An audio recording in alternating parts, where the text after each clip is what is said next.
வணக்கம். ஓஷோ உலகம். அக்பர்ன்ற மாமன்னர் அவரை பற்றி நீங்கள் கேள்விப்பட்டிருப்பீங்களே. அக்பரை கேள்விப்படாமல் இருக்கிறதுக்கு வாய்ப்பே கிடையாது. அக்பருடைய அரசவை கவிஞராக இருந்தவர் பீர்பால். பீர்பால் அக்பருக்கு நண்பர் ஆல்சோ. அவர் அரசவை கவிஞர்ன்ற ஒரு பக்கம் இருந்தால் கூட 2 பேரும் நெருங்கிய நண்பர்கள். மனம் விட்டு தனியாக உட்காந்துருக்கும் போது 2 பேரும் மனம் விட்டு எது வேணாலும் பேசிக்கிறாங்க. அக்பர் எதை வேணாலும் மனம் திறந்து பீர்பால்கிட்ட சொல்லுவார். பீர்பால் அக்பர் சொல்கிறதெல்லாம் கேட்டுட்டு வேறு ஏதாவது ஆலோசனைகள் அப்படின்ற மாதிரி விஷயம் இருந்துச்சுன்னா பீர்பால் அக்பருக்கு மன்னருக்கே ஆலோசனைகள் கூறுவார். அந்தளவுக்கு மிகப்பெரிய அறிவாளி பீர்பால். ஒரு நாள் அக்பருடைய அரசவையில் ஒரு சம்பவம் நடந்தது. இதை ஓஷோ தான் எழுதிய புத்தகத்தில் எழுதியிருக்காரு. அந்த எழுதி நான் படித்த அந்த விஷயத்தை உங்கள்கிட்ட நான் சொல்கிறேன். ஒரு சுவாரஸ்யமான சம்பவம் அது. எப்படின்னா, அரசவை கவிஞராக இருக்கக்கூடிய பீர்பால் இருக்கார் இல்லையா. பீர்பால் ஒரு பக்கம் அரசவை கவிஞராக இருந்தால் கூட அங்கே பீர்பாலையும் சேர்த்து இன்னும் 8 கவிஞர்கள் அப்படின்ற மாதிரி நவரத்தினங்கள் அப்படின்னு பேர். அது அறிவாளிகள் 9 அறிவாளிகள் மொத்தம். அந்த 9 அறிவாளிகளை கொண்ட ஒரு குழு, அதுக்கு பேர் நவரத்தினங்கள் அப்படின்னு பேர். அக்பருடைய அரசவையில் அப்படியும் வச்சுருந்தார். பீர்பால் அதில் கிட்டத்தட்ட நம்பர் 1 அப்படின்ற மாதிரி வச்சுக்கோங்க. இப்போ பீர்பால் ஏதோ ஒன்று சட்டத்திற்கு எதிராக வயலேஷன் அப்படின்ற மாதிரி இருக்கு இல்லையா. ஒரு போக்குன்னு ஒன்று இருக்குது, ஒரு ரவுண்டு அப்படின்றது. அந்த ரவுண்டுன்றது ஒரு பக்கம், அந்த ரவுண்டுக்குள்ளேயே வட்டத்துக்குள்ளேயே இருந்து செயல்பட்டு அப்படின்றது ஒரு பக்கம் இருந்தால் கூட, இந்த வட்டத்தை தாண்டி கொஞ்சம் அப்படி மெதுவாக வெளியே போய் ஒரு காரியத்தை பீர்பால் ஏதோ ஒரு காரியத்தை செஞ்சுறாரு. அது அக்பருக்கு அந்த விஷயம் பிடிக்கல. அது அரசவை கவிஞராக இருந்துக்கிட்டு, நமக்கு வெரி குட் ஃப்ரெண்டாக இருந்துக்கிட்டு, நம்ம க்ளோஸான நெருங்கிய நண்பராக இருந்துக்கிட்டு பீர்பால் அந்த காரியத்தை செஞ்சுருக்கக்கூடாதே. பீர்பால் எப்படி அந்த காரியத்தை செய்யலாம் அப்படின்னு சொல்லி பீர்பால்கிட்ட சொன்னார். நீங்கள் எப்படி பீர்பால் அந்த காரியத்தை நீங்கள் செய்யலாமா? அப்படி செய்யக்கூடாதுல்ல. நீங்கள் அரசவை கவிஞர்ன்றது ஒன்று, என்னுடைய நெருங்கிய நண்பர்னு ஒன்று. நெருங்கிய நண்பராக இருக்கக்கூடிய நீங்களே அந்த காரியத்தில் நீங்கள் ஈடுபட்டீங்கன்னா எப்படி அந்த காரியத்தை நீங்கள் எப்படி செய்யலாம் அப்படின்ற மாதிரி எதை கேட்டார். 2 பேர் கிடையாது ஒரு சின்ன வாக்குவாதம் நடந்துச்சு. அதில் டக்குன்னு கோபப்பட்டு பீர்பாலை கண்டிக்கணும் அப்படின்னு நினச்சி இருக்கக்கூடிய அக்பர் பலர்னு ஒரு பீர்பாலை கன்னத்தில் ஒரு அறை கொடுத்துட்டார். பீர்பாலை அரைஞ்ச உடனே அந்த அரசவையில் இருக்கக்கூடிய மற்றவங்களாம் அப்படி அதிர்ச்சி அடைஞ்சிருப்பாங்களா, என்ன இது மன்னர் பீர்பாலையை அடிச்சு விட்டார். அக்பர் பீர்பாலை அடிச்சிட்டாரா? தன்னுடைய நெருங்கிய நண்பன் பீர்பாலை அடிச்சிருக்காரு அப்படின்னு உடனே எல்லோரும் விலை வளர்த்து போய் அப்படியே பார்த்துக்கிட்டே இருக்காங்க. உடனே தன் பக்கத்தில் நின்று ஒரு ஆள் பார்த்துக்கிட்டே இருக்கான் பீர்பால் உதவாங்கிறத. என்னையா அது, என்ன பக்கத்தில் நின்று அடி வாங்குறது? அக்பர் அடித்த உடனே மன்னர் அடிக்கிறாரு அப்படின்னா நான் அடி வாங்குறேன், ரைட் ஓகே. நீ என்ன அப்படியே வேடிக்கை பார்த்துக்கிட்டே இருக்க அப்படின்னு சொல்லிட்டு வேடிக்கை பார்த்துக்கிட்டே இருக்கேன்னு சொல்லிட்டு உடனே இவர் என்ன பண்ணார், பலர்னு அவனை ஒரு அடி கொடுத்தாரு. இவர் அந்த பக்கத்தில் இருக்கவனுக்கு ஒரு அடி கொடுத்தாரு. அவன் பக்கத்தில் இருக்கவனுக்கு அடிச்சுக்கிட்டான். அவன் இன்னொருத்தன் அடித்தான். இன்னொருத்தன் அடித்தான். அதை மாற்றி ஒவ்வொருத்தன் அடி வாங்கினா அடி வாங்கிட்டு அப்படி அமைதியாக இல்லை. அடுத்தடுத்த ஆளுக்கு அடி வாங்கி ஒரு ஸ்டேஜில் என்ன ஆகிடுதுன்னா, அந்த நகரத்தில் இருக்கக்கூடிய மனிதர்கள் எல்லாருமே அடி வாங்குறாங்க. ஒரு ஆள்கிட்ட அடி கொடுப்பது ஒரு ஆள், அடி வாங்குறது ஒருத்தன். அடி வாங்கினவன் இன்னொருத்தனை அடிக்கிறான். அந்த இன்னொருத்தன் அடித்தவன் மற்றவன் அடிக்கிறான்.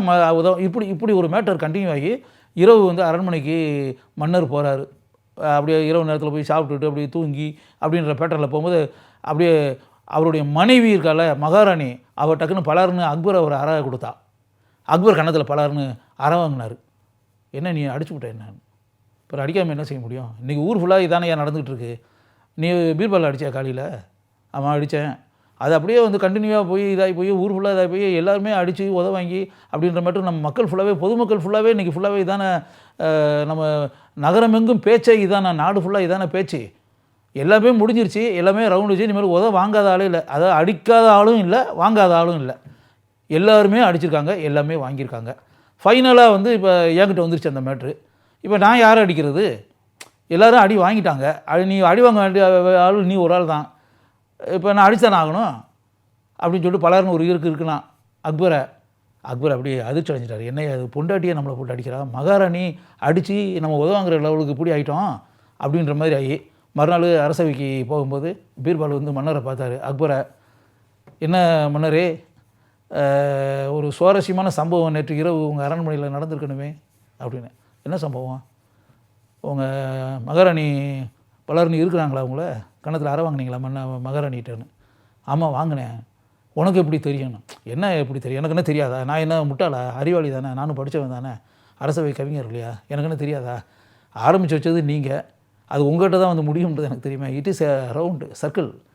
நம்ம என்ன காரியத்தை செய்கிறோமோ அதனுடைய பலனை நம்ம அனுபவிச்சு தானே ஆகணும். அனுபவிக்காமல் இருக்க முடியுமா? நீங்கள் என்ன அடிச்சிங்கல்ல, அரைஞ்சிங்கல்ல, பலர்னு இருக்கிறீங்கள, கன்னத்தில் இப்போ வந்து பலர்னு உங்கள் கை விரல்கள் பதியக்கூடிய அளவுக்கு அடிச்சிங்கல்ல, அடித்தா பிறகு உங்களுக்கு அதுக்குரிய தண்டனைன்றது உங்களுக்கு கிடைக்காம இருக்கும். இப்போ உங்களை நான் கையை வச்சு பலர்னு உங்களுக்கு இருக்கிறதே தவிர மகாராணி அடித்தாங்க நீங்கள் வாங்கினீங்கள. அதனால் ஒரு காரியத்தை செய்தால் அந்த காரியத்திற்கு கட்டாயம் பலன்றதும் கட்டாயம் கிடைக்க தான் செய்யும். இப்போ நல்ல காரியத்தை செய்தால் நல்ல பலன் கிடைக்கும், கெட்ட காரியத்தை செய்தால் கெட்ட பலன் கிடைக்கும். நீங்கள் வந்து அமைதியாக செயல்பட்டு அமைதியான காரியத்தை செய்திருந்தீங்கன்னா அமைதியாக ஏதாவது உங்களுக்கு ஒரு பின்விளைவு கிடைச்சிருக்கும்.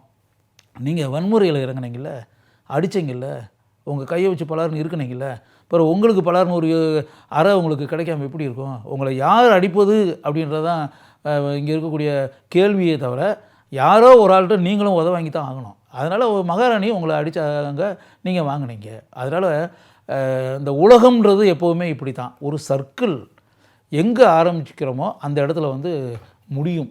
அந்த விஷயம் வந்து ஒரு ரவுண்ட் அடிச்சுட்டு வந்து அந்த இடத்துல தான் வந்து ஃபினிஷ் ஆகும். அப்படின்றது என்ன நீங்கள் அடிக்கும்போதே நிச்சயமாக உங்களுக்கு இந்த அறை கிடைக்கும்ன்றது எனக்கு தெரியும் அப்படின்னு சொல்லிட்டு பீர்பால் சொன்னார். அதை மாதிரி தான் இப்போ வாழ்க்கையில் for an action there is an equal and opposite reaction. யோசிச்சு பாருங்கள், இது வந்து பீர்பால் அக்பர் கதையில் நடந்த மேட்ரு.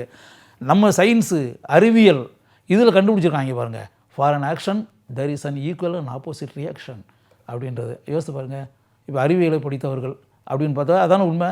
இப்போ பீர்பால் அக்பர் கதையில் என்ன நடந்துச்சோ அதான் இந்த matter, action and reaction matter அப்படின்னு. நீங்கள் என்ன காரியம் செய்கிறீங்களோ அதுக்கு ரியாக்ஷன்றது கட்டாயம் இருக்கும். அது கொஞ்சம் புரிஞ்சுக்கோங்க. அந்த ப்ரோக்ராம் நீங்கள் பார்த்துக்கிட்டு இருக்கீங்களே, பார்த்துக்கிட்டு இருக்கக்கூடிய நல்லவங்க ஆட்கள் யாராக இருந்தோம், நீங்கள் நல்ல காரியங்களை செய்தால், நல்ல செயல்களை செய்தால் உங்களுக்கு வந்து அந்த நல்ல பலன்கள் கிடைக்கும், நல்ல பின் விளைவுகள் கிடைக்கும், நல்லது நடக்கும் உங்கள் வாழ்க்கையில்.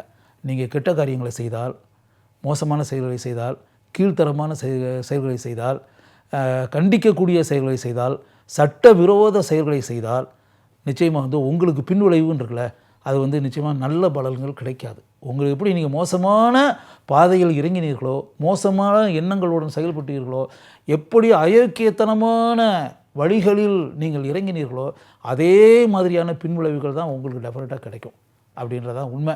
அதனால் வந்து இந்த ப்ரோக்ராம் பார்த்துக்கிட்டு இருக்கக்கூடிய நீங்கள் எல்லாமே வந்து நல்ல காரியங்களை செய்யணும், நல்ல விஷயங்களை செய்யணும், நல்ல காரியங்களில் ஈடுபடணும், உன்னதமான காரியங்களை பண்ணணும், உயர்ந்த விஷயங்களை பண்ணணும், உயர்ந்த எண்ணங்களுடன் இருக்கணும், உன்னதமான செயல்களை மட்டுமே வாழ்க்கையில் செய்ய வேண்டும் அப்படின்ற மாதிரி நினைங்க. அப்படி நினச்சிங்கன்னா தான் உங்களுக்கு வாழ்க்கையில் நல்லது நடக்கும் அப்படின்றதான் உண்மை. இதை வந்து வெறும் வார்த்தைகளில் சொல்லி அப்படின்றத விட அக்பர் பீர்பால் கதையின் மூலம் அப்படின்ற ஒரு விஷயங்களை சொல்லும்போது உங்களுக்கு மனசில் ஆழமாக பதியுதில்லை, உங்கள் மனசில் இது ஆழமாக பதிந்து நீங்கள் அனைவரும் நல்லவர்களாக நல்ல மனிதர்களாக இந்த உலகத்தில் இருக்க வேண்டும் அப்படின்ற நல்ல எண்ணத்தில் ஓஷோ இதை எழுதியிருக்காரு. ஓஷோ கூறிய அந்த விஷயம் எனக்கு ரொம்ப பிடிச்சதுனால உங்ககிட்ட நான் அதை சொல்கிறேன்.